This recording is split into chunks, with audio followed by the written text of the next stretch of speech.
اور ان لوگوں نے جو حال ملک کا کیا وہ آپ کو پتہ ہی ہے. اور یہ سارے ہمیں نیکیاں گنواتے رہتے ہیں اور صحابہ اور اہل البیت کے قصے سناتے ہیں. اب جب وقت آیا کھڑے ہونے کا تو سارے دبک کے بیٹھ گئے اور دنیا کا مال چھننے کے ڈر سے ان کے منہ سے چوں تک نہیں نکلتی. یہ ویڈیو آئی ایس ایف اور یوتھ ونگ کے لڑکوں تک پہنچا دیں. یہ نئے طریقے کی جنگ ہے. اس میں سب سے زیادہ ضروری بات یہ ہے کہ آپ نے پکڑے نہیں جانا. آپ روڈ بلاک کرنے جاتے ہیں, وہاں پہ پرامن طریقے سے پولیس آگے کھڑی ہوتی ہے. آپ پرامن طریقے سے روڈ بلاک کرنے کی کوشش آپ نے بالکل بھی نہیں کرنی. آپ نے کہیں اور بھاگ جانا ہے. آپ نے پولیس والوں سے بالکل بھی لڑائی نہیں کرنی. دائیں سے آتے ہیں آپ بائیں بھاگ جائیں, آگے سے آتے ہیں پیچھے بھاگ جائیں. اور جسٹ ان کیس اگر پولیس والے تھوڑے بہت آ بھی جاتے ہیں تو لائرز ہوں گے ادھر موجود, تو ان کو جتنی دیر میں سنبھالیں گے آپ نے رفیع کسر ہو جانا ہے. یکم مارچ کا وہ تاریخ دن جب دن دہاڑے سب کے سامنے ایک پورا شہر بدل گیا.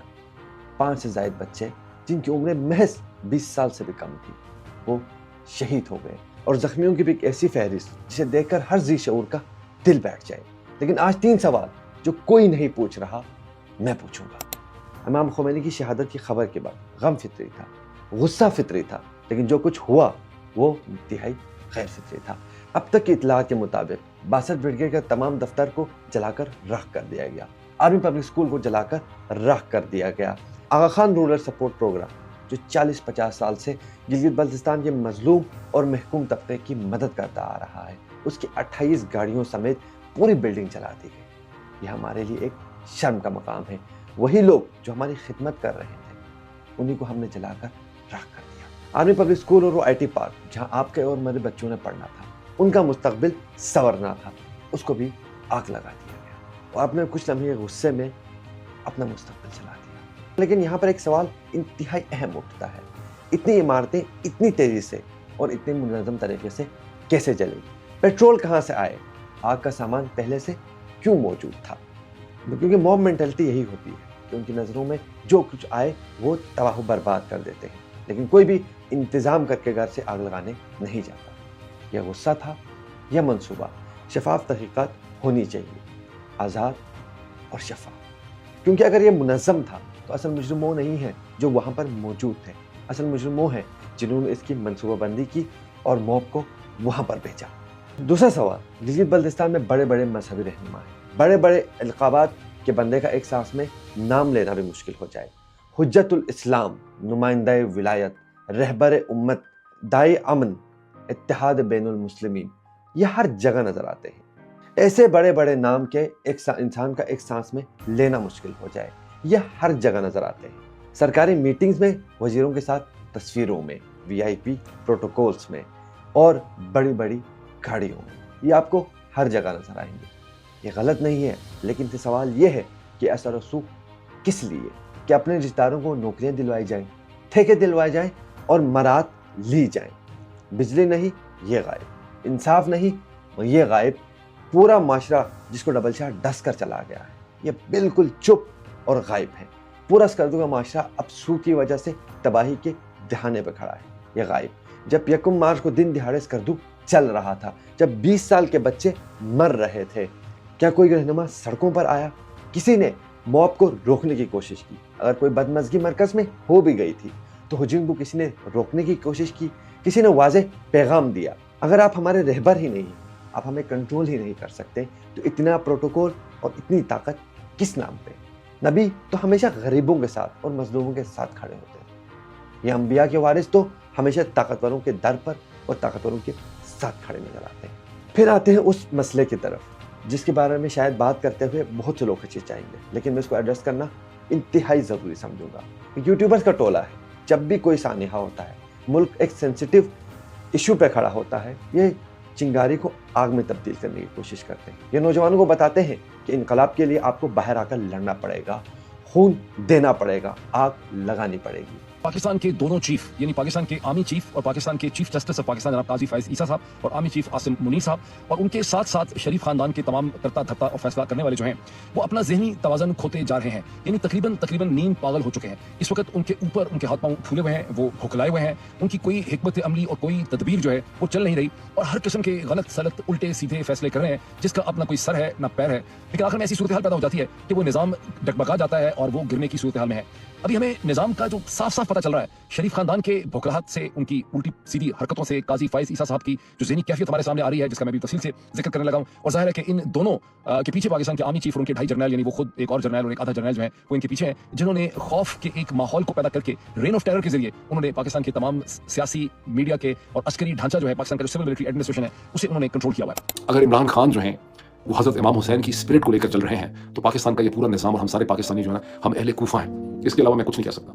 इमरान खान की वकला बड़े ही नालायक और निकम्मे हैं अगर वो इमरान खान को ये मशवरा दे रहे हैं कि आपको पॉलीग्राफ टेस्ट कर लें। इससे ज़्यादा निकम्मापन नहीं हो सकता वकला का। इन वकला को चाहिए कि ये एक पोजीशन लें कि इमरान खान से पॉलीग्राफ टेस्ट मांगना, एक्सेप्ट करना, सब उसके ऊपर ये प्रेशर डालना जो है ये उसके इंसानी हकूक की खिलाफवर्जी है। ये पोजीशन किसी पाकिस्तानी अदालत में लेने का फायदा नहीं है, ये उससे बड़ा बेवकूफ़ी का काम होगा। ये पोजीशन आपको दुनिया के सामने लेने की जरूरत है, अवाम के सामने लेने की जरूरत है, मीडिया के सामने लेने की जरूरत है, इस पर लिखने की जरूरत है, इसे दुनिया भर के कैपिटल्स में, दुनिया भर की एसोसिएशन के सामने कि आप फॉर्मर प्राइम मिनिस्टर पाकिस्तान को एक कंकॉक्टेड केस के अंदर, अभी तो आप May 9 को रो रहे हैं हम लोग सारे, तो May 9 2 भी कर बैठे हैं। अब आप लोगों को चूंकि अंडरस्टैंडिंग नहीं है, May 9 जैसे किया था उन्होंने May 9 2 भी कर लिया हुआ है। बहरहाल मैं उस पर जुबान नहीं खोलना चाहता, तो इस पर इनको आवाज़ उठाने की जरूरत है, बजाय इसके कि इमरान खान को ये मशवरे दे कि आप इसे कहते हैं पॉलीग्राफ टेस्ट में सबमिट कर दें।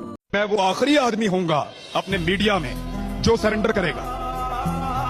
मुझे लगा कि बतौर पाकिस्तानी ये नहीं हो सकता कि बाहर से एक आदमी बैठे या एक मुल्क वो फैसला करे कि मेरे मुल्क में कौन हुकूमत करेगा और कौन नहीं करेगा। पाकिस्तान को चलाने वाले लोग ये जवाब मांगते हैं, जवाब देना पड़ेगा। आप लड़ाई छोड़कर गए हैं, मैं क्यों छोड़ूं? मेरी लड़ाई मैं लड़ूंगा।